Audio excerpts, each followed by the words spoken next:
Docente certificada en el área pericial por CETEC, dependiente de la Secretaría de Gobernación, mediante examen de oposición en el periodo 2015-2016. Perito auxiliar del Poder Judicial de la Ciudad de México, autorizada por el Tribunal Superior de Justicia de la Ciudad de México para dictaminar en las materias siguientes: grafoscopía, documentoscopía, grafología, caligrafía y fotografía forense. Perito oficial del Poder Judicial del Estado de México en las materias de grafoscopía, criminalística, fotografía forense, documentoscopía y grafología. Perito oficial en la Procuraduría General de la República, directora regional de la Sociedad Internacional de Peritos en documentoscopía para la Ciudad de México,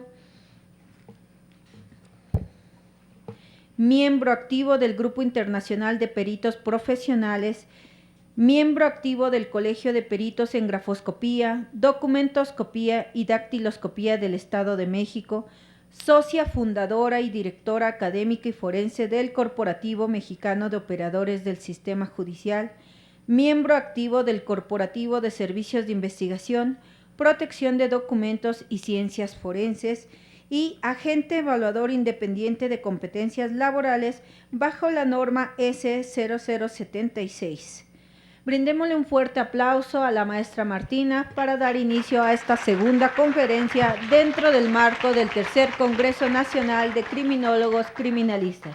Maestra, cedo el uso de la palabra. Muchas gracias, buenas tardes.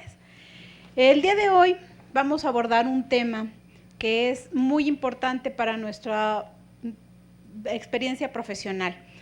Tengo entendido que muchos de ustedes están terminando la licenciatura y que de alguna manera todavía no se han enfrentado al mundo laboral. Actualmente ha habido sumamente muchos cambios que nos han propiciado que nuestro desempeño profesional también tenga que ir a la vanguardia, avanzando, actualizándonos, etcétera. Ustedes son una generación privilegiada porque no van a tener vicios o acarrear vicios de los que muchos de nosotros estamos sufriendo actualmente por desconocimiento.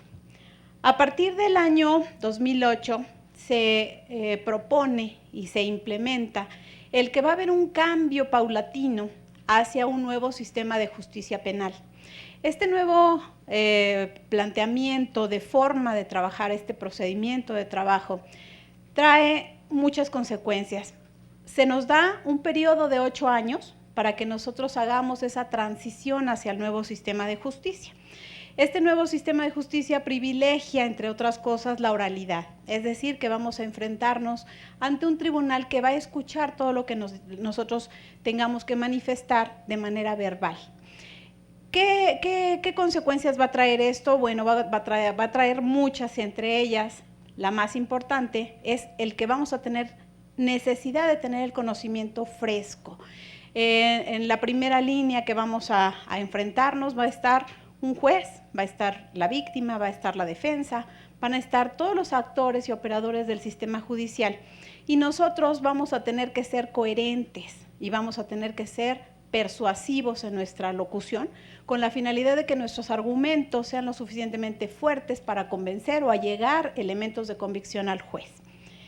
Este sistema de justicia se implementa en México en el año 2016 y resulta que a 3 años de la implementación oficial todavía tenemos muchas deficiencias y muchas lagunas.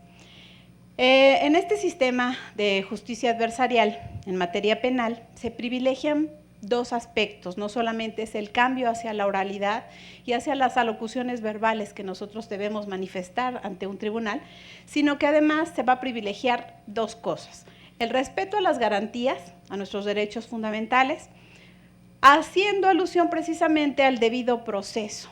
Entre otras cosas, el debido proceso señala que habrá un control de detención, es decir, que vamos a tener todas las garantías de que el detenido, el imputado o la persona que está tratando de ser vinculada a proceso tenga todas sus garantías para defenderse previo a la primera declaración que éste rinda ante el Ministerio Público.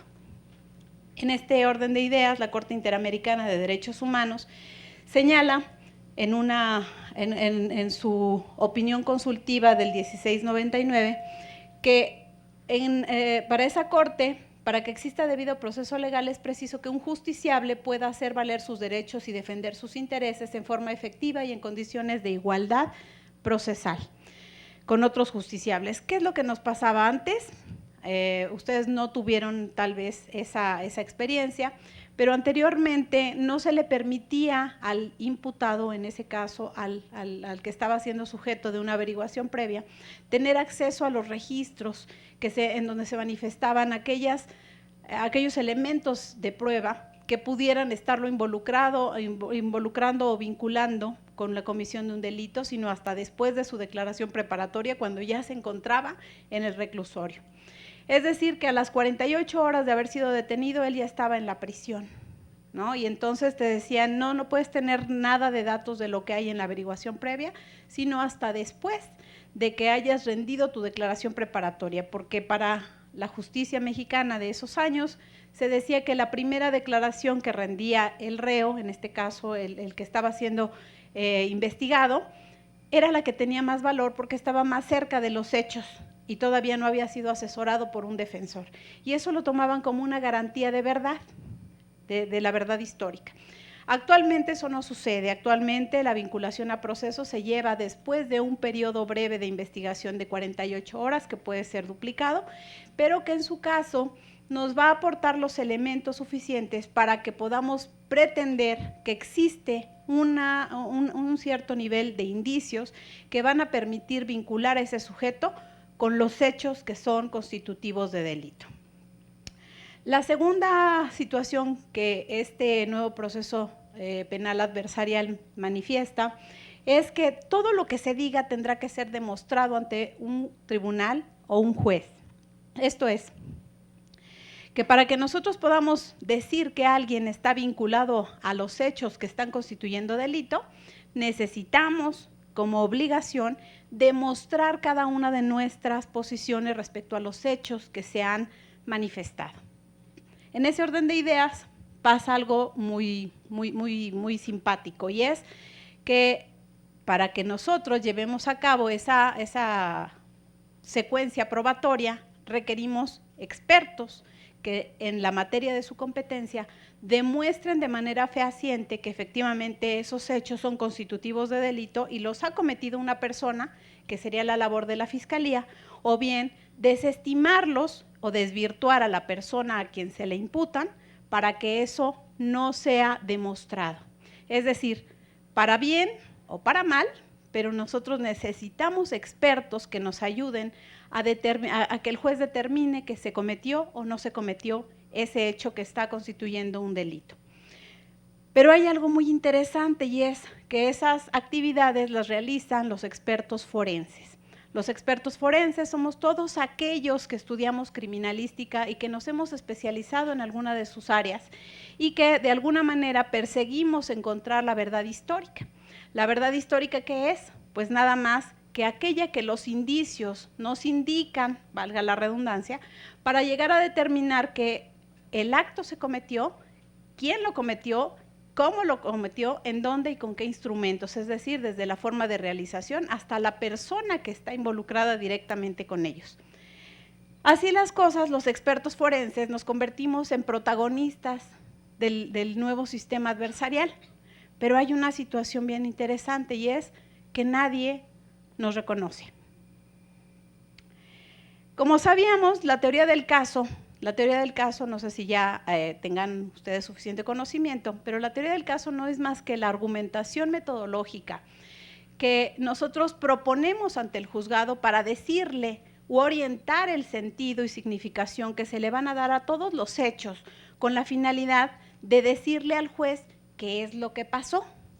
La Fiscalía encaminará ese argumento para determinar que la persona vinculada a proceso fue quien la realizó y de qué manera lo hizo, mientras que la defensa hará lo propio en sentido inverso, es decir, va a tratar de desvirtuar o desacreditar los indicios con la finalidad de que no se pruebe ninguno de los hechos relacionados con el cliente, en este caso con el imputado.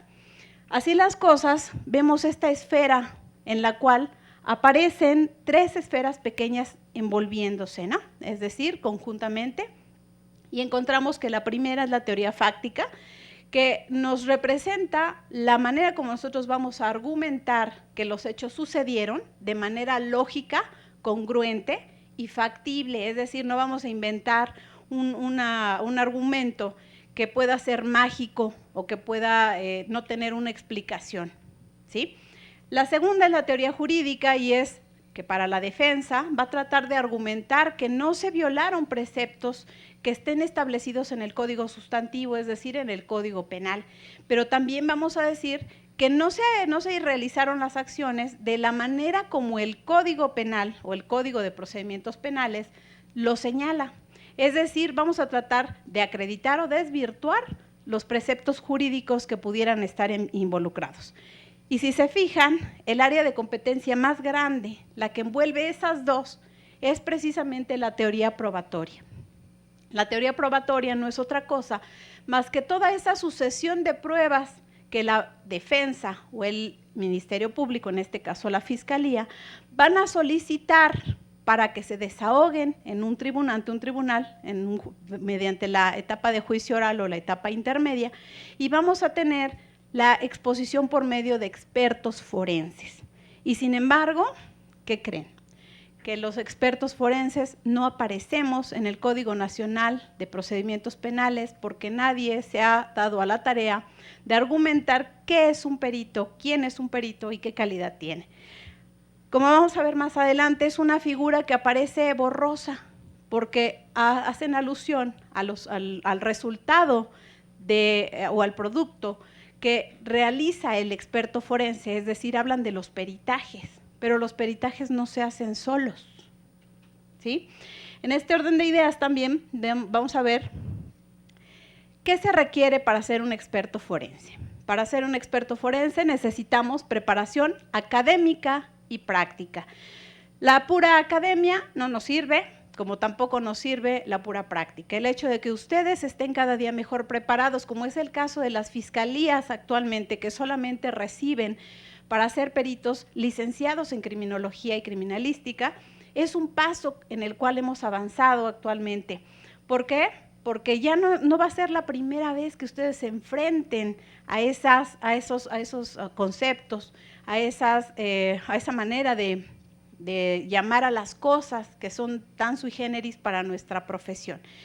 Cuando yo inicié mi carrera como perito hace 20 años en la PGR, en PGR nos pedían una carrera trunca o cualquier licenciatura para ser peritos en criminalística. Nos daban un curso que inicialmente duraba año y medio, pero como no había presupuesto, nos lo cortaron al año con 14 meses, ¿no? Al año con 2 meses, 14 meses.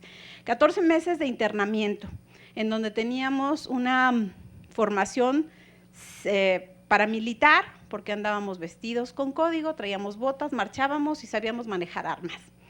Esa formación nos permitía llegar a los servicios periciales para aprender a ser peritos, porque no nos enseñaban materias que estaban relacionadas con la criminalística, sino hasta después del primer semestre.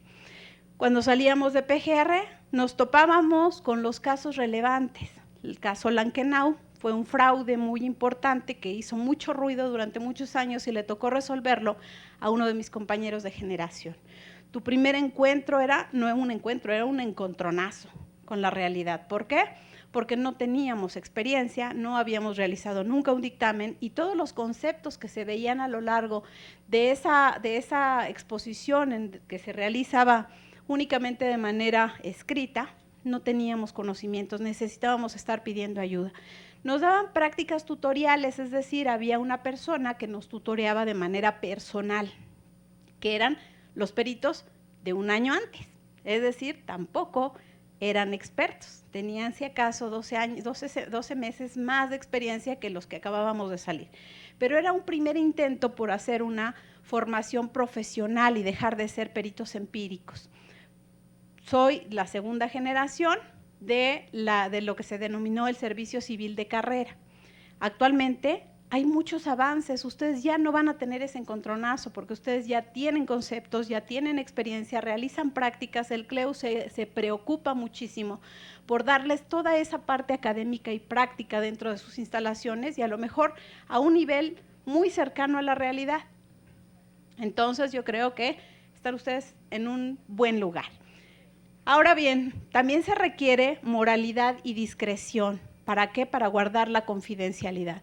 ¿Cuántas veces nos hemos encontrado con casos relevantes en donde están involucradas personas o personalidades de la farándula, de la política, etcétera, y que nosotros debemos guardar el debido sigilo? Pero no solamente para personalidades, sino para guardar y salvaguardar todos los datos personales y las cuestiones que pudieran, afectar la investigación. Y hay una frase que me gusta muchísimo que dice: no se puede ser un buen perito si falta alguna de estas 3 condiciones. El deber de un perito es decir la verdad, pero para ello es necesario primero saber encontrarla y después querer decirla. Esto es una cuestión académica, conocimientos, actualización, pero también una cuestión de ética y de moralidad, y es el que no tenga un precio tu dictamen. ¿Cómo llegamos a la verdad histórica de los hechos? Bueno, pues los que somos criminalistas sabemos que la verdad histórica está siempre en los indicios, porque son los únicos capaces de revelarnos en su conjunto las 7 respuestas a las 7 preguntas de oro de la criminalística. ¿Qué sucedió? ¿Cómo sucedió? ¿Con qué se hizo? ¿Con qué se realizó? ¿En dónde pasó? ¿Quién lo hizo? En este sentido, la verdad histórica se allega precisamente mediante los indicios. ¿Y quién hace toda esa configuración de los indicios para darles un sentido y una organización? Pues el perito. El perito es quien, de acuerdo a su experticia, emite conclusiones bajo los principios de certeza y correspondencia de características sobre hechos acaecidos, fundados y motivados mediante métodos, técnicas, procedimientos de trabajo apropiados y apoyado en conocimiento teórico, como es la doctrina, la academia, y reconocido por otros expertos forenses. A este conjunto complejo de actividades realizadas por los peritos con el fin de demostrar las teorías del caso, se los denomina pruebas periciales. Y vamos a ver esto. La figura del perito está velada entre las descripciones realizadas por el legislador. Se habla de los peritajes como si fueran autónomos, porque el Código Nacional de Procedimientos señala de qué manera habrá de desahogarse ese trabajo pericial, pero no se habla en ninguna parte de quién la desahoga, ¿sí?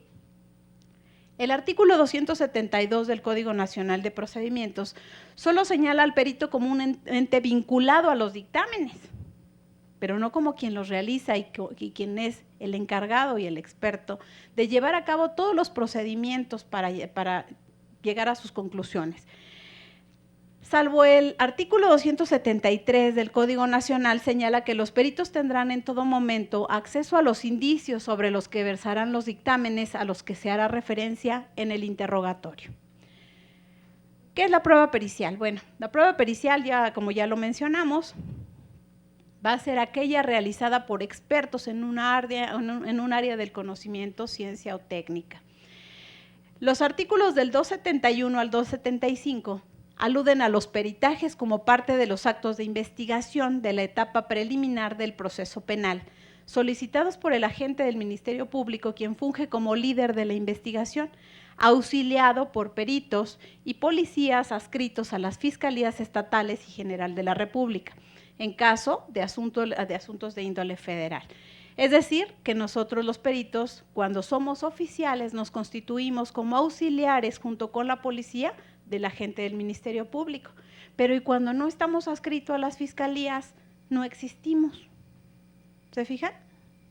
Ahora bien, las pruebas son el resultado de la actividad de las partes. ¿Qué quiere decir? Que el juez nunca nos va a decir: oye, ¿por qué no me mandaste un dactiloscopista? Si tú dices que esa huella es mía, o es tuya, o es del indiciado, ¿por qué no me mandaste una pericial? ¿No?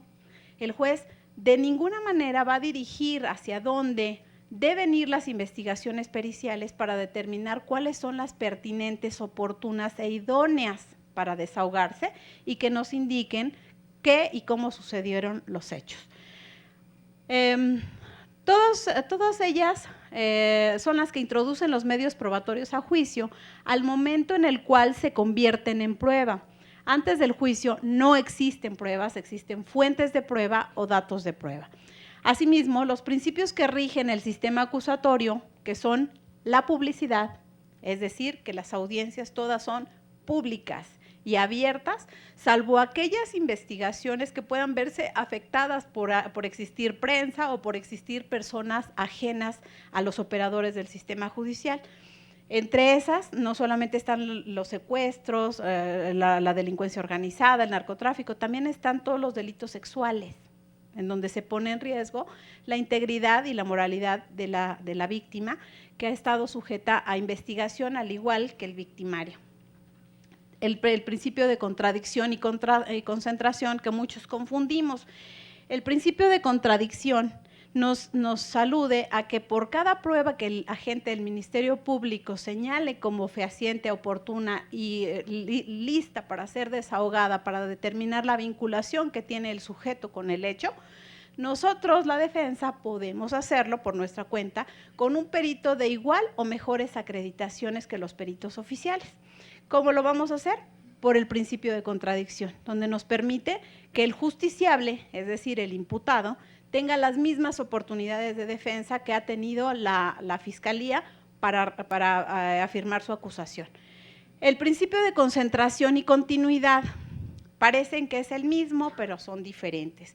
El principio de concentración nos señala que todas las pruebas deberán ser desahogadas en un orden dentro de una audiencia, pero entonces se funde con el siguiente principio, que es el de continuidad, donde dice que las audiencias tendrán que ser desde el inicio hasta el final, sin que medien más de 10 días de diferencia entre la primera y la continuación de la siguiente.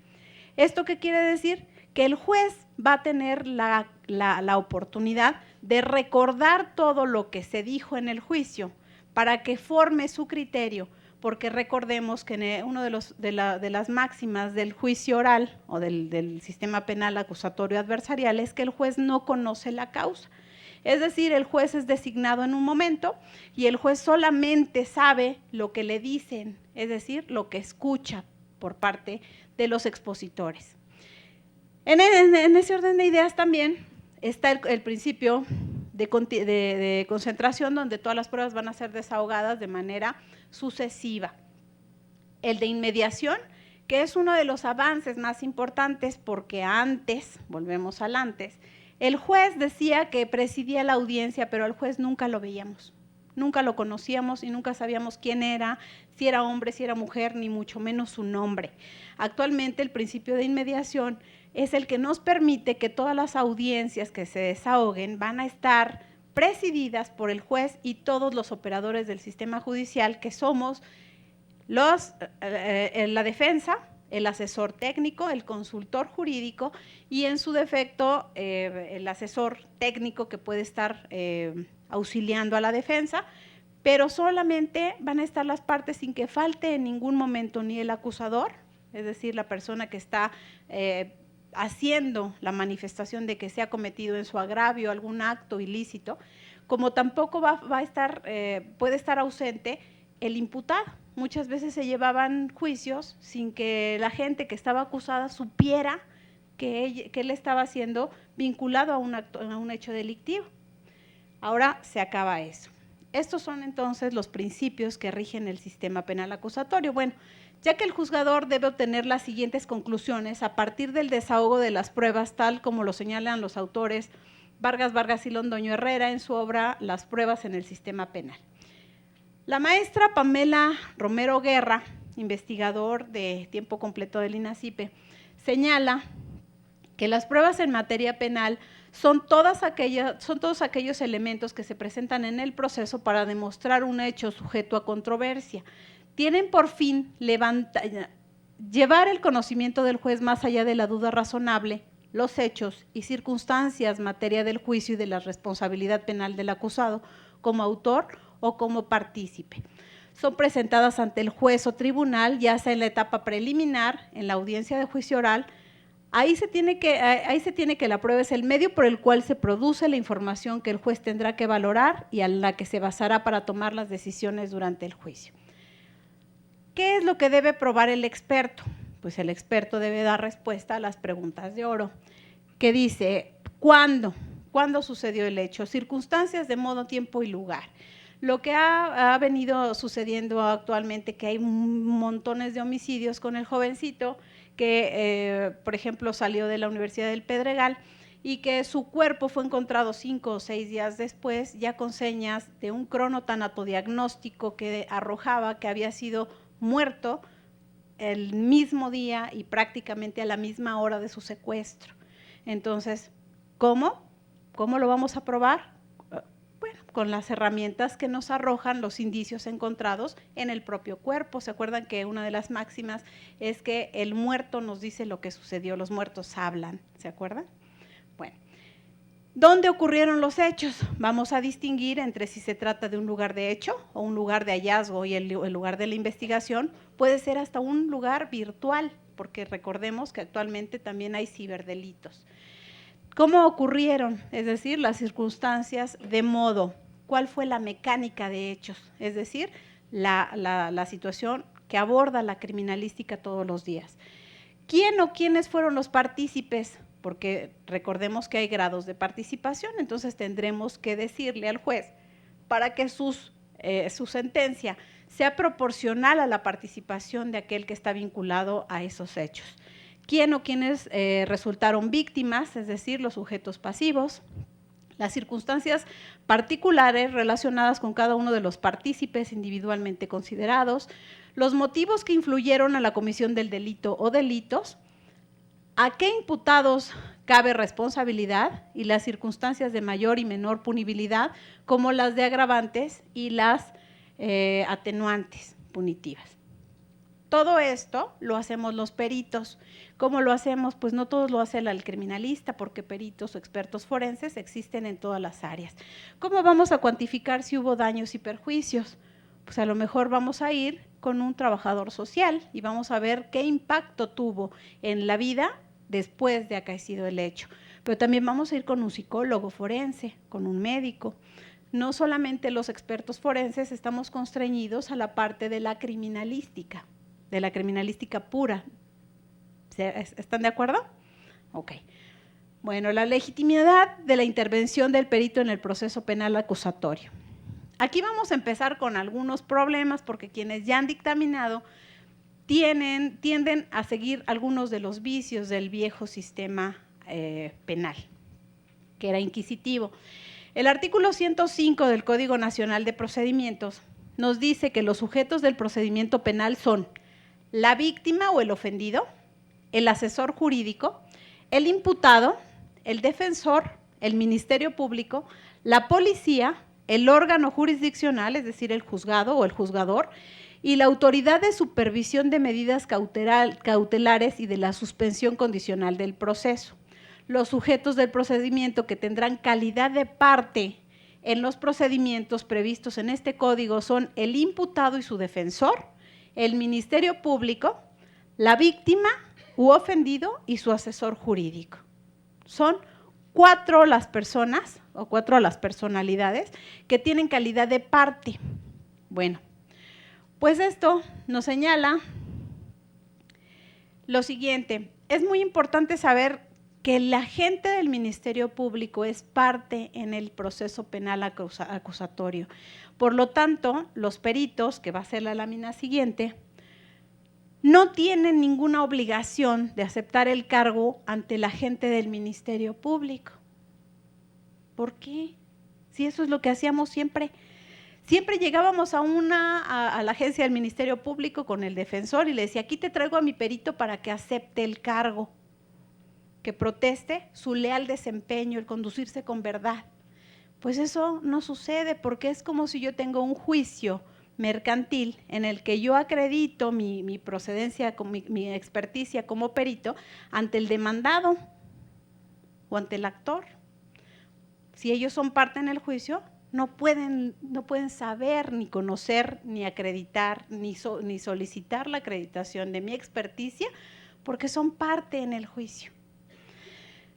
Así, los artículos 105, 368 y 369, donde se alude a la prueba pericial, no señalan la necesidad de aceptar y protestar el cargo de perito antes del desahogo de su testimonio, ya que el agente del MP es parte del proceso, por lo que no cuenta con facultades para calificar la idoneidad y experticia del experto forense nombrado por la defensa, y será el juez de control o el tribunal de enjuiciamiento quienes durante la etapa del desahogo de prueba tendrán dicha facultad. ¿Qué va a pasar? Bueno, antes llegábamos con el agente del Ministerio Público, entregábamos nuestras constancias y el agente del Ministerio Público decía, no me estás acreditando lo que yo te estoy pidiendo. ¿Se valía? Sí, claro, porque antes el Ministerio Público tenía fe pública. Actualmente el Ministerio Público no tiene fe pública, se constituye como parte y no como autoridad. ¿El Ministerio Público qué es entonces? Pues es el que está representando los intereses de la víctima, pero lo hace no de mutuo propio, sino porque se le exige esa conducta como un facilitador para el proceso penal. El agente del Ministerio Público en el nuevo sistema es un facilitador. Si yo necesito ir ante una institución a solicitar unas muestras de firmas, a tomar unas huellas, a recabar algún documento, el Ministerio Público facilita los trámites y emite un documento con el cual acredita que sí se está llevando a cabo ese procedimiento y que sí he sido nombrada o anunciada como la perito de la defensa. Y entonces me van a permitir el acceso, pero no porque él sea quien ha acreditado que yo tengo los conocimientos y experiencia para determinar que soy idónea para resolver esas cuestiones que se me plantean. Pero si yo no soy parte, como perito no soy parte, yo no puedo pedir nada, ni puedo solicitar, ni puedo pedir muestra de escritura, no soy parte.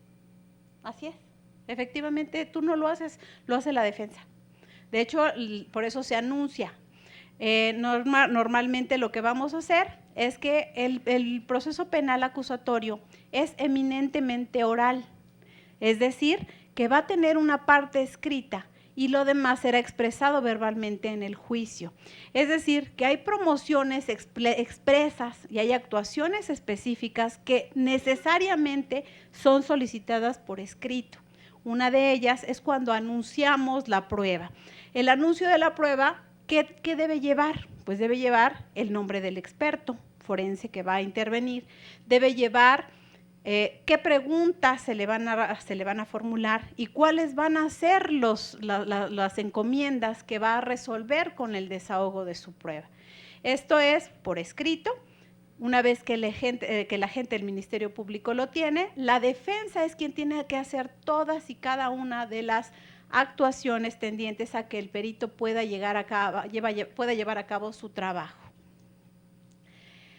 Pero entonces, ¿qué pasa con el dictamen escrito? ¿Existe o no existe? ¿Es dictamen o es informe? ¿Se deja de recibir?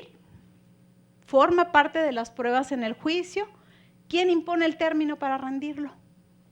¿Se puede llevar físicamente al juicio? Todas estas interrogantes no se suscitaban en el sistema penal inquisitivo que vivíamos hasta el año 2015, hasta mayo del 2016. ¿Por qué no se suscitaban? Porque estaban escritas y estaban debidamente anunciadas en el Código Procedimental. El Código Adjetivo señalaba los términos y las formas en las cuales se desahogaban las pruebas periciales. Actualmente eso no sucede porque hay grandes lagunas en el Código Nacional. La primera pregunta, ¿qué sucede con el dictamen escrito? Pues el dictamen escrito debe existir en la carpeta de investigación como un procedimiento que se denomina descubrimiento probatorio. El descubrimiento probatorio no es otra cosa que la emisión de los dictámenes por parte del experto que se presentan 10 días antes de que venga a la audiencia de juicio donde el experto rendirá su testimonio. ¿Queda claro más o menos? Es decir, yo soy perito y tengo obligación de entregarle a la parte que me da la encomienda de que yo realice ciertas pruebas periciales, para que ellos a su vez lo tengan físicamente, lo lean y tengan oportunidad de entregárselo a su contraparte. Los dictámenes de la Fiscalía se le entregan a la defensa, los dictámenes de la defensa se le entregan a la Fiscalía, por lo menos fotocopias. ¿Para qué nos sirve? Para defendernos. El Ministerio Público para sustentar o tratar de advertir por dónde va el sentido de la defensa, y la defensa para saber por dónde le va a pegar a la Fiscalía, para que entonces no pueda vincular la comisión del hecho a la persona que defiende. Así las cosas, ¿el dictamen existe? Sí, sí existe. Sí obra en la carpeta de investigación y sí se presenta en original y puede ser que en un par de copias para que se lleve a cabo el descubrimiento probatorio. ¿Se dejará de recibir? Pues no. ¿Cuál va a ser la diferencia más importante? Bueno, la más importante a partir de la pregunta 3, nos dice que forma parte de las pruebas en el juicio. No. El dictamen escrito no forma parte de las pruebas. ¿Por qué? Porque dijimos que un dictamen escrito no tiene valor si no ha sido desahogado mediante la oralidad ante el juez que va a valorar las conclusiones. Es decir, yo lo tengo en la carpeta como dato de prueba. Un dato de prueba es un indicio más de los que ya se han acumulado con el resto de los que se encontraron o los que están vinculando la comisión del hecho, pero no es una prueba si no se ha desahogado en la etapa de juicio. Pero para que llegue a etapa de juicio, ¿qué cree que tiene que pasar? Pues tiene que suceder que en una etapa intermedia depuren el procedimiento mediante las pruebas que son ofrecidas y admitidas. Si el juez considera que no es oportuna, que no es idónea o que no es pertinente para demostrar el hecho que se dice va a demostrar, se deja de recibir. Y aunque obre en la carpeta de investigación por escrito, no será valorada como un elemento probatorio. ¿Quién impone el término para rendirlo si no hay? Bueno, pues lo impone el propio Código de Procedimientos cuando alude al descubrimiento probatorio y señala que deberá ser 10 días antes de la audiencia en la cual se va a desahogar el testimonio del experto que lo emite. ¿Cuál es el término? Normalmente es ese. A veces no van a ser 10 días porque para las audiencias de vinculación a proceso apenas hay 96. Y eso si el imputado solicitó la duplicidad del término. Si no la solicitó, entonces dentro de 48 horas se habrá anunciado en la audiencia preliminar que se va a desahogar esa prueba y en la audiencia señalada para realizar la vinculación a proceso, en ese momento se tendrán que hacer el descubrimiento probatorio apenas unas horas antes. Entonces, ¿hay término? No, no hay término. Los términos los imponen las fechas de las audiencias y su programación. ¿Se puede llevar físicamente el dictamen al juicio? Bueno, al juicio tú puedes llevar lo que quieras, que te lo dejen pasar, será otra cosa. En los juicios penales no se permite introducir absolutamente nada en las manos, ni nada, ni ningún tipo de bolsa, mochila, a veces hasta nos quitan los relojes. En el caso de Almoloya, donde sabemos que hay máxima seguridad, nadie la puede violar, ya nos queda muy claro. Esa máxima seguridad implica que nos quitan los relojes y las plumas, porque los relojes pueden tener cámaras, pueden tener grabadoras y las plumas pueden tener cámaras o pueden ser un instrumento para atacar. Se consideran armas. Muchas veces llegamos a una audiencia a las 7 de la mañana y salimos a las 2 o 3 de la mañana del día siguiente y nuestra familia cree que nos secuestraron. Y sí, estamos un poco secuestrados, pero de manera legal. Muy bien, entonces, ¿cómo se desahoga la prueba pericial? La prueba pericial, entonces, ya dijimos, se anuncia por medio de la defensa o del Ministerio Público, obran esas constancias en la carpeta de investigación, pero es hasta el momento en que son introducidas al juicio de manera verbal que cobran sentido y entonces se convierten en medio de prueba, porque se convierten en prueba al momento en que el juez les da valor probatorio. ¿Entendemos las etapas? Parece complicado, pero la verdad es que es más sencillo de lo que parece. Se desahoga no con el dictamen escrito, que aunque exista, solamente existió para realizar el descubrimiento probatorio, pero se hace mediante la testimonial.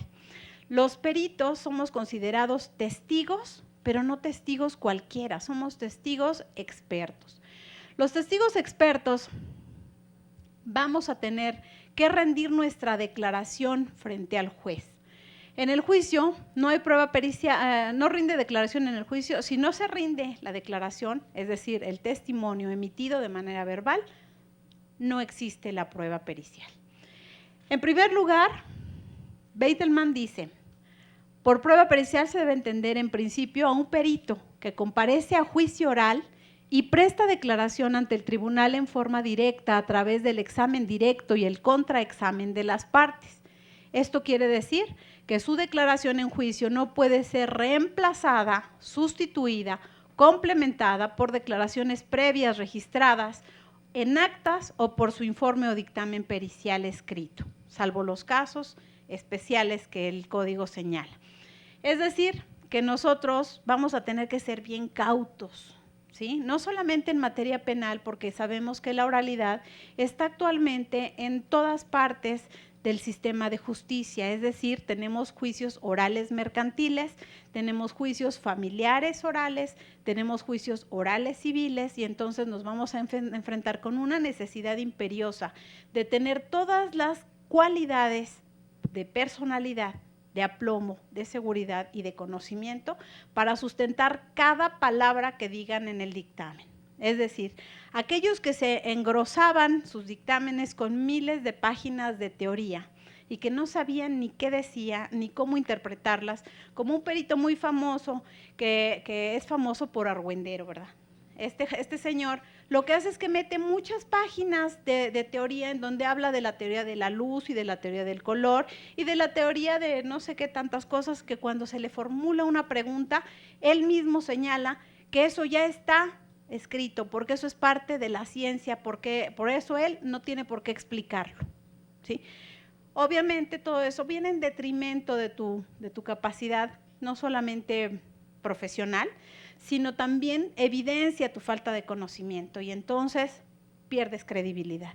Lo que hay que hacer en un dictamen es ser concretos, profundos en el conocimiento, profundos en la metodología, profundos en el resultado, con conclusiones breves, simples y categóricas que determinen de una sola vez qué es lo que sucedió y cómo sucedió. En el caso de su servidora, que soy perito en grafoscopía, yo no puedo poner que se puede creer o se puede interpretar o se puede presumir que las firmas son falsas, porque no estamos hablando de presunciones, estamos hablando de realidades sustentadas mediante la aplicación metodológica correcta.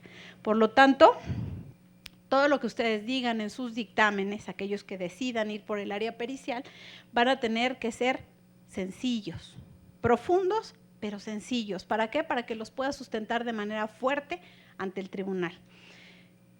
Así las cosas, los peritos deben presentar sus conclusiones en calidad de testigos expertos frente al juez y frente a todos los operadores del sistema judicial para explicar el planteamiento del problema, su hipótesis o hipótesis iniciales, el método o la metodología aplicada, las técnicas, los procedimientos, los recursos, los instrumentos, la doctrina, la bibliografía y todo aquello que apoyó para que llegaran a tener unas conclusiones debidamente fundadas y motivadas.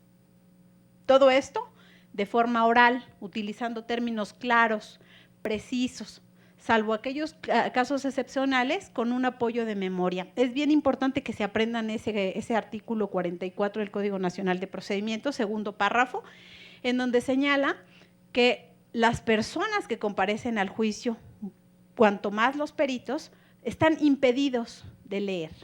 Es decir, vamos a tener otra vez grandes problemas porque algunas personas son muy buenas para escribir, pero no, o para redactar, pero no para expresarse verbalmente. Puede tener que ver con causas temperamentales, con que a lo mejor son tímidos, con que a lo mejor no tienen suficiente aplomo para pararse ante un tribunal. Pues ahora esto es una necesidad. Por eso también dentro de la formación académica tendríamos que considerar cursos de oratoria, cursos de redacción, cursos de argumentación jurídica, ¿no? Y bueno, el apoyo de memoria está registrado en el segundo párrafo del artículo 44 del Código Nacional de Procedimientos, en donde señala que el experto o las personas que estén rindiendo su testimonio no podrán leer, pero sí podrán contar con apoyo de memoria en casos excepcionales. Por ejemplo, ¿cuál es un caso excepcional? Bueno, yo tengo 400 firmas, que acabo de hacer un dictamen en Jalapa, en el que me pusieron 400 documentos. Entonces, ¿qué hice? Pues los agrupé y dije 2 del 18 de mayo, 7 del 29 de junio, etcétera. Hice 14 grupos. Si me acuerdo de los 14 grupos, está muy bien, y si no, solicito apoyo de memoria por ser un caso especial. ¿Me explico? Ahora bien, el testimonio del perito frente al juez pasará por el examen directo y contraexamen de las partes. Ahí les va. Esta va a ser la parte en donde realmente pongan a prueba todo su conocimiento y su aplomo. La parte dura de presentarse a rendir testimonio ante una autoridad penal está precisamente en el examen y contraexamen, que es lo que se llama interrogatorio y contrainterrogatorio.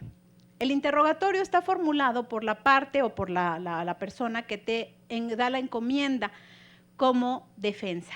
En este caso, si la defensa ofrece un perito, tiene obligación de preguntarle todo sobre su carrera profesional, pero no solamente eso, hay guerra sucia, porque también nos van a preguntar sobre la disciplina laboral, sobre donde tenemos puntos débiles, por ejemplo, si tenemos antecedentes penales, si hubo mala conducta, si somos personas conflictivas, todo eso puede ser interrogado para desacreditar nuestra personalidad, no solamente nuestra experticia.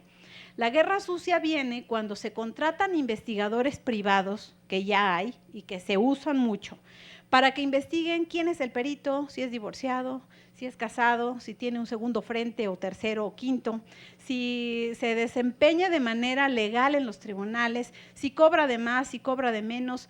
Todo eso va a poder ser parte del interrogatorio. ¿En qué etapa? En la etapa de acreditación. En la etapa de acreditación se va a permitir que hagas todas las preguntas para que tú le demuestres al juez que tienes al mejor perito, no de México, del mundo. ¿Por qué? Porque le vas a pedir que te diga su experiencia, cuántos años tiene de trabajar, cuántos dictámenes ha rendido, cómo los ha rendido, cuántos de esa misma naturaleza han salido favorables en una sentencia, etcétera. Pero también viene la guerra sucia, donde te van a preguntar toda tu vida personal y el juez lo admite. Entonces, como parte del interrogatorio no tenemos problema porque vamos a estar apoyados por el que nos dio la encomienda, pero con el contrainterrogatorio vamos a tener un problema porque todo lo que salga de nuestra boca va a ser precisamente de donde nos tomen para hacernos caer. Si yo digo una cosa que no puedo sustentar, si me equivoco con una palabra y digo otra que tiene un sentido diverso, si yo me equivoco en las fechas de los documentos, en las condiciones en las que tuve algún acercamiento con la prueba que voy a desahogar, eso será tomado justamente para hacernos caer. ¿Sí? El interrogatorio tiene entonces esas dos partes. La primera es la etapa de acreditación, donde yo le voy a demostrar al juez que soy el mejor perito que pudo haber contratado. La segunda etapa es precisamente donde rindo mi testimonio experto para demostrar que todo lo que hice y que el Ministerio Público tiene ahí guardado en el descubrimiento probatorio como parte del descubrimiento probatorio es verdad. La metodología utilizada, los instrumentos. Me van a preguntar muy frecuentemente, para que tomen nota, me van a preguntar qué metodología utilicé. Y para mis compañeros de PGR, uno de los puntos flacos a donde les están pegando constantemente es en la metodología, porque dicen que es secreta, porque es parte de los protocolos de sus laboratorios, por lo que no están disponibles para la gente. Pero entonces dime, ¿cómo sabe el juez y las partes que hicieron un buen trabajo apegado a ese protocolo metodológico? Entonces, ¿qué sucede? que esa secrecía se convierte en un punto débil para los peritajes oficiales. ¿Dónde les pegan? Ahí. ¿Sí? ¿Qué más va a suceder? Bueno, nos van a preguntar de manera muy común si nuestro instrumental ha sido certificado, si tiene sellos o resellos. Por ejemplo, cuando hablamos de balanzas, de instrumentos de medición por el sistema, por el Instituto, ¿cómo se llama, Paco?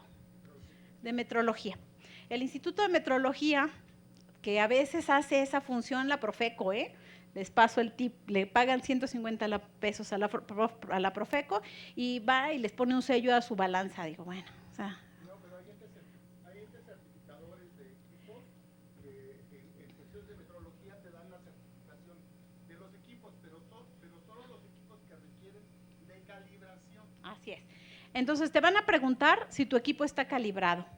¿Quién te dio esa certificación? Te van a decir si tu regla está normalizada, si la Dirección de Normas, Pesos y Medidas o de Metrología ha tenido un certificado para tu laboratorio en donde acredite que efectivamente 1 milímetro mide 1 milímetro.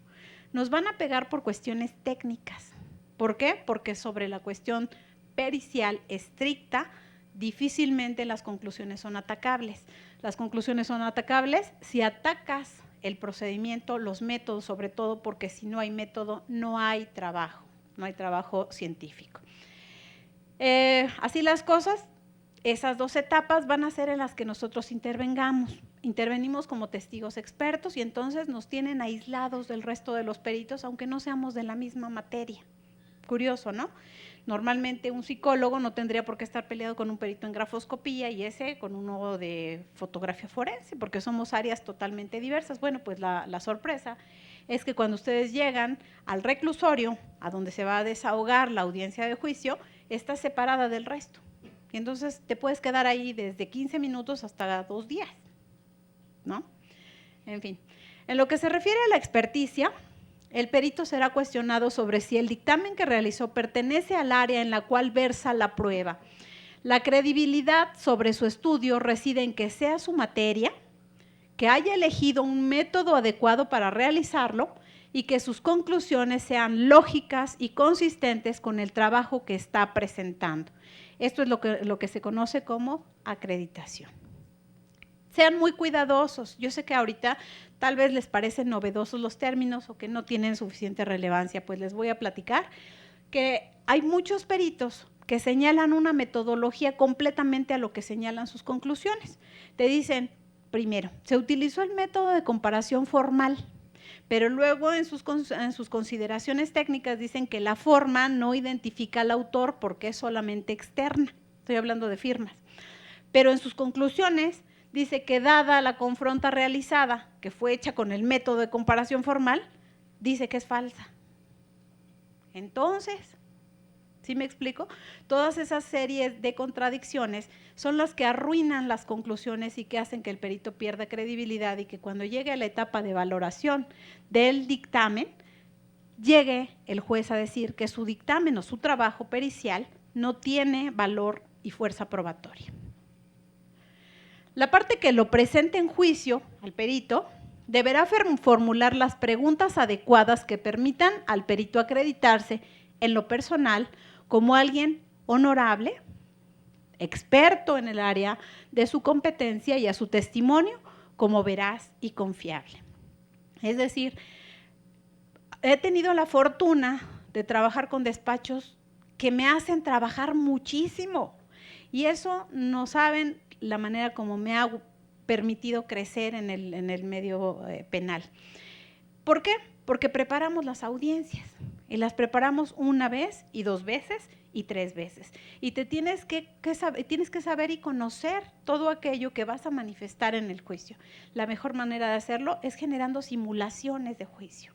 ¿Por qué? Porque yo te voy a preguntar y vamos a ser de abogado del diablo por la otra parte.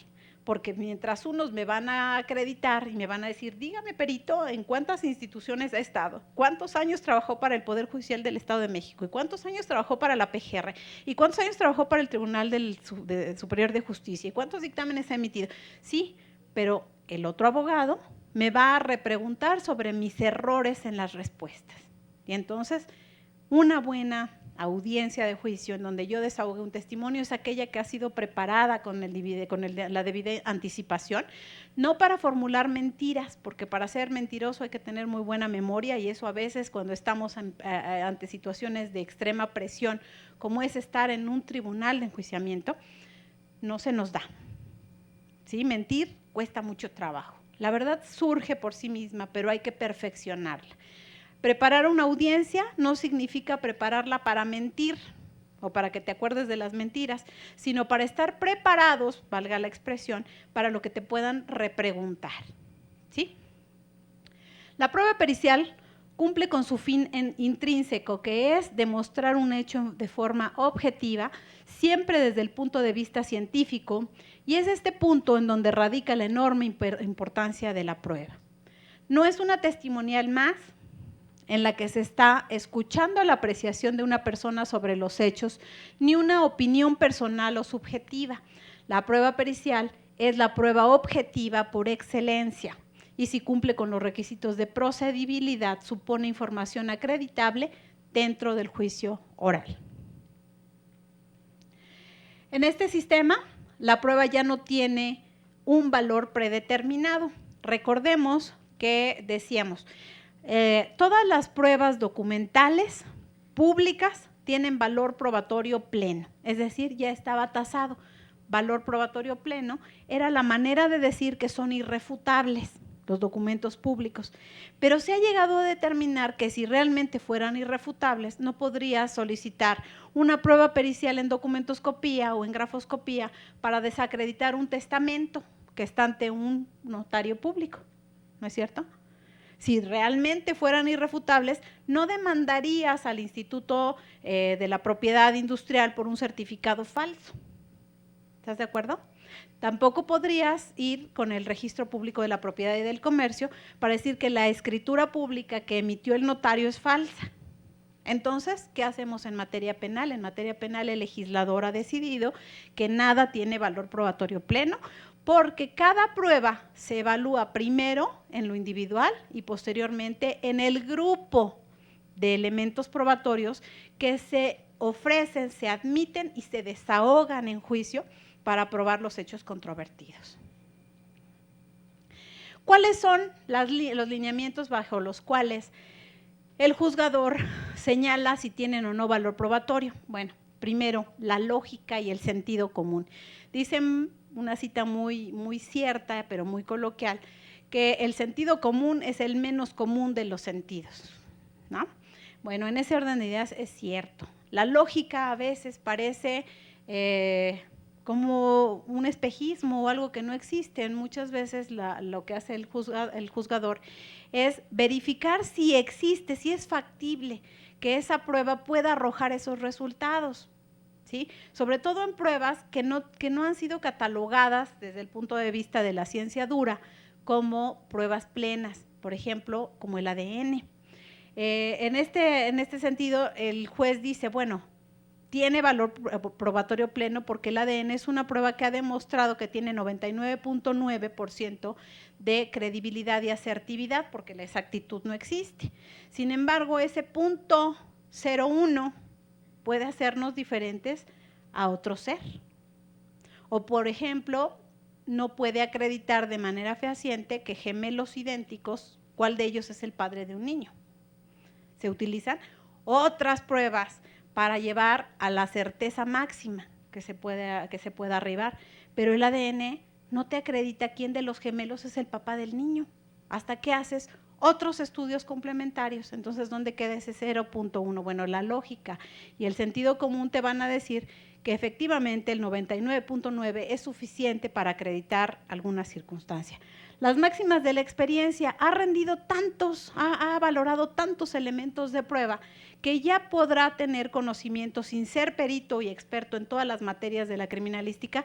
No es alguien que esté ciego o que no haya evidenciado falacias, mentiras o situaciones incongruentes en otros dictámenes, por lo que a pesar de no ser experto en la materia, sí tiene conocimientos suficientes y vastos por haber valorado muchas otras pruebas. También hablamos de la sana crítica y sobre todo de la base científica. La base científica me va a hablar de que los procedimientos que nosotros vamos a manifestar como tales tengan un sustento. Es decir, no tenemos que explicarlos, no tenemos que fundamentarlos, pero sí tenemos que saber explicarlos. Si están explicados y aplicados al asunto que nos conlleva ese dictamen, estamos dándole un elemento más al juez para llegarlo de convicción, para darle valor probatorio a nuestro trabajo. Con esto se pone fin a los juicios a priori sobre las pruebas. Lo anterior reviste gran importancia cuando se habla de prueba pericial, ya que el rigor de la probanza estará en el desahogo, debido a que la prueba pericial deberá pasar forzosamente por la contradicción dentro del juicio. Se han abierto muchos espacios de trabajo en este sistema penal acusatorio. Nosotros ahora podemos ser no solamente peritos, sino consultores técnicos. El sueldo es muy bueno porque se requiere de un experto que auxilie a la defensa o en su caso a la fiscalía para desacreditar o hacer ver los errores en el que incurre nuestra contraparte en el dictamen o en la prueba pericial que se está desahogando, que es exactamente la misma. Si yo tengo un dictamen pericial en grafoscopía, contrato un consultor técnico de reconocido prestigio en materia de grafoscopía para que él me diga en dónde se está equivocando el perito, ¿sí? Es una fuente de trabajo. Otra, la de los investigadores privados. Los investigadores, no sé si ustedes ya sepan, pero la carrera ya existe de manera profesional como licenciatura, pero también existe como técnico superior universitario en investigación policial. En este orden, pues tenemos mucho trabajo, porque existe una figura muy linda que se llama la coadyuvancia. La coadyuvancia para la investigación permite que la víctima tenga su propio investigador. ¿Qué sucede con los investigadores de la policía de investigación? Pues que probablemente están saturados de trabajo, tienen problemas de jurisdicción, no pueden pasar de un estado a otro sin que sean reprimidos como servidores públicos en su carácter de la jurisdicción a la que corresponde su trabajo. Entonces, el agente privado, el detective privado, el investigador policial privado, no tiene esos problemas. Por lo tanto, puede ir de México a Temisco y de Temisco ir a Chihuahua y en Chihuahua seguir las líneas de investigación sin problema. Por lo tanto, se abre una fuente enorme de trabajo. Pero los investigadores no solamente sirven para eso, sino también para desacreditarnos, porque entonces van a buscar en dónde hemos tenido fallas en nuestro trabajo profesional o en nuestro desempeño profesional para poder darnos un golpe por esa zona, como punto débil. En fin, vamos a dar un breve resumen, porque mi ponencia era el encuadre jurídico del perito. Creo que hasta aquí hemos tenido una semblanza bastante clara de qué es lo que nos espera o qué es lo que estamos viviendo los peritos prácticos ya en esta, los peritos en el área de la práctica profesional. El proceso penal acusatorio, entonces, vamos a señalar que tiene 3 etapas bien delimitadas. La primera etapa corresponde a la investigación. La investigación se va a dividir en 2 fases. La primera es la preliminar. ¿Cuál es la preliminar? Bueno, son todos aquellos indicios que se recolectan durante esa primer encuentro con ese hecho que se presume delictivo.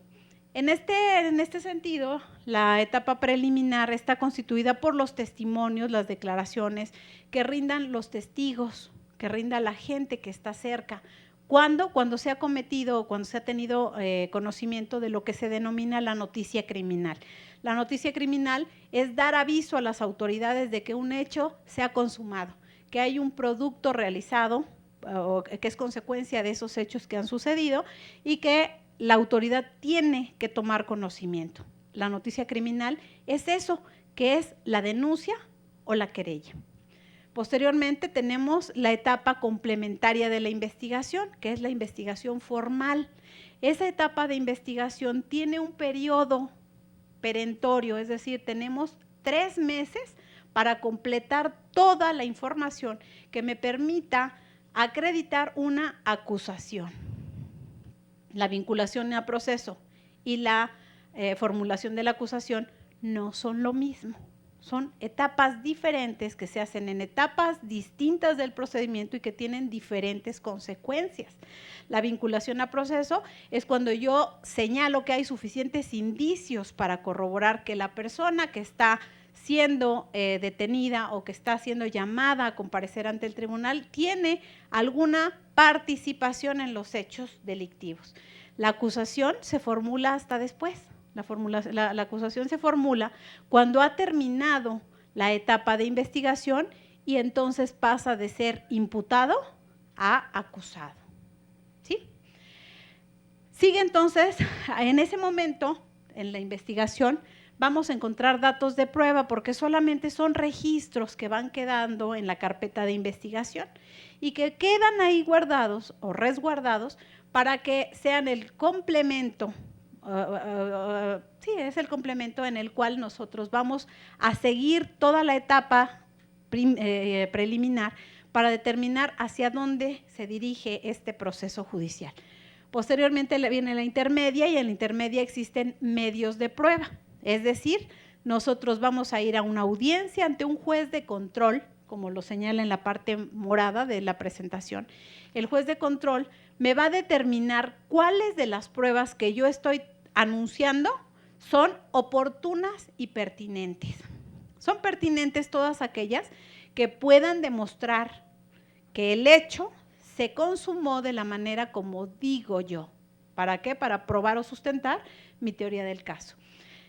En esa etapa de depuración va a ser cuando realmente se dé entrada o no a un juicio oral. Es bien curioso, pero nosotros conocemos al procedimiento como juicio oral cuando en realidad no es un juicio oral. El juicio oral solamente es la tercera parte de todo este procedimiento. Para llegar a la etapa de juicio oral debemos haber cubierto la primera y la segunda. ¿Y qué creen? Que casi ninguna llega. De 40 a 50, de 50 investigaciones que se inician preliminarmente mediante una denuncia o una querella, llegan a juicio 2. ¿Sí? Entonces, esta es la semblanza general que tenemos hasta ahora del proceso penal acusatorio. La diferencia va a ser que las dos primeras etapas las va a presidir un juez de control. ¿De control de qué? ¿Sí saben juez de control de qué? ¿De qué? Es un juez de control de garantías. Es un juez que va a acreditar que el debido proceso sea llevado a cabo con todas esas normatividades que permiten la defensa del imputado. Y en la última etapa, la etapa de juicio o de etapa de prueba, en donde ya estamos desahogando verbalmente y se convierten realmente en pruebas que hacen, que inciden en el criterio del juez para rendir una sentencia, entonces ahí lo realiza un juez de juicio oral, que en su caso pudieran ser 3. Cuando es 1, pues es un juez de juicio oral y cuando son 3 es un tribunal de enjuiciamiento. Entonces puede ser 1 o pueden ser 3 y es la diferencia. ¿Esto qué nos permite? Esto nos permite el control de las garantías, porque el juez que ha dado las órdenes para que puedas ingresar a tomar fotos, que te dio la autorización para que fueras a tomar firmas, que le pide al director del reclusorio que te deje entrar a tomar fotos del reo, etcétera, no es el mismo, ni sabe, ni conoce absolutamente nada de lo que ha pasado antes, porque es un juez nuevo, diferente. Y como es diferente, solamente se va a guiar por las expresiones verbales, por la cinética, porque ahora los jueces también manifiestan su situación emocional por medio de la manera como ustedes se expresan ante el juicio. Si te mueves, si no te mueves, si guardas las manos, si las cierras, si tienes los puños abiertos, si los tienes cerrados, si titubeas, si tragaste saliva, todo eso también lo valora el juez. Por lo tanto, solamente se va a dejar influenciar por aquello que escuche y que vea durante la etapa de juicio oral, que es una sola.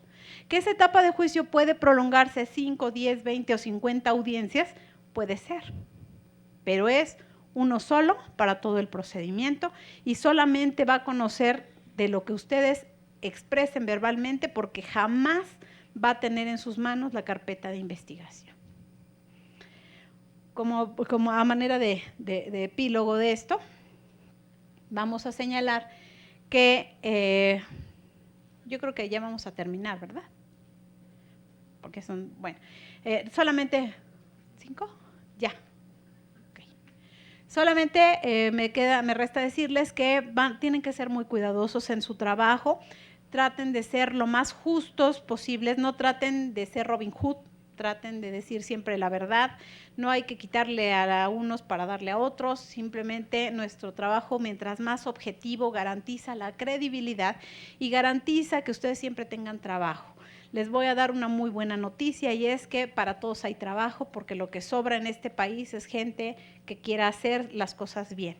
Y en este orden de ideas yo le digo que las pruebas periciales son una de las profesiones más agradecidas y más benditas de este mundo porque el trabajo llega a tu casa, tú nunca sales a pedirlo. No hay un tabulador, si tú eres bueno puedes cobrar más, si te estás dando a conocer, pues a lo mejor empezar picando piedra como todos lo hacemos al principio de una profesión, pero no hay una carrera más noble y más bien retribuida que esta de los periciales. Entonces, creo que están en el lugar correcto. El instituto es muy bueno, se preocupa siempre por darles la mejor educación, las mejores prácticas y tener siempre los mejores docentes. Y bueno, no me queda más que felicitarlos por haber elegido el CLEU y porque sean parte de esta maravillosa comunidad. Buenas tardes.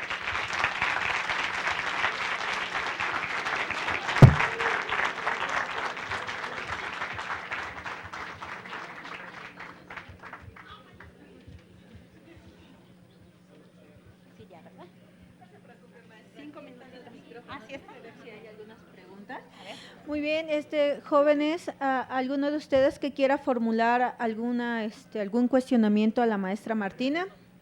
¿No? Hablen ahora. ¿No? Nos vemos en el CLEU, maestra. Muchísimas gracias. Igual, maestra, queremos hacer entrega a usted de un reconocimiento por su participación en esta ponencia dentro del tercer Congreso Nacional de Criminólogos Criminalistas. Por favor, maestra. Brindémosle un fuerte aplauso, por favor.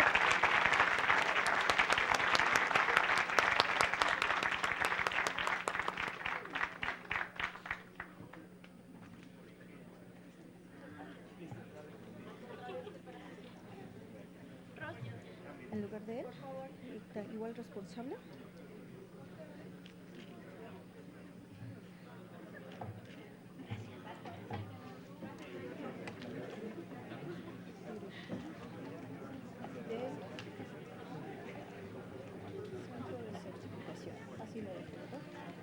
Ok, aquí lo tengo. Maestra Manuela.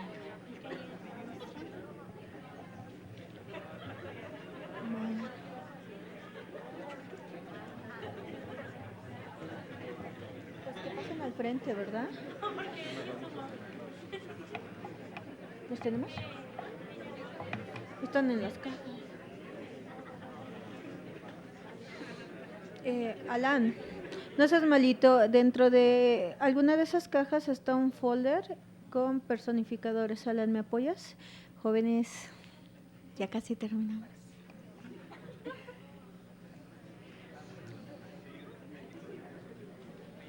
¿De aquel lado? O sea, ¿ellos van a subir por acá? Ajá, sí. Ya casi. Ok, sí, un poquito después quizá. Sí. ¿Te acuerdas del folder, Benny? Está, creo que entonces allá afuera en la caja donde están los reconocimientos de placa.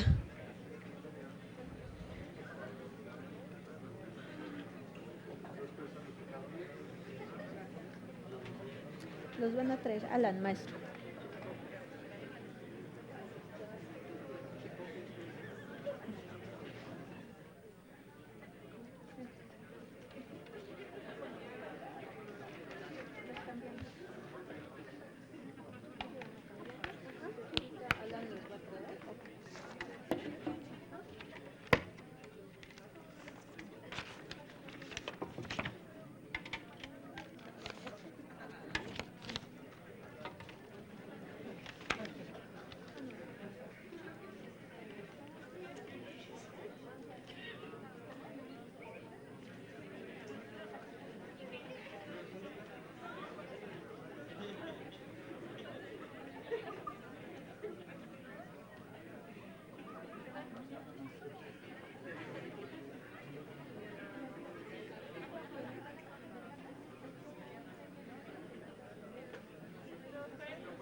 dice. ¿No está aquí? ¿Intenta esto? No. A ver, igual sí, ¿verdad? Porque yo no. No, de la maestra Martín.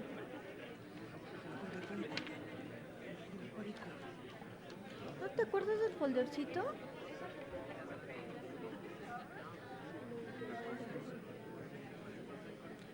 No, pero había uno de estos que traía todos los personificadores. Ay, ya que sé.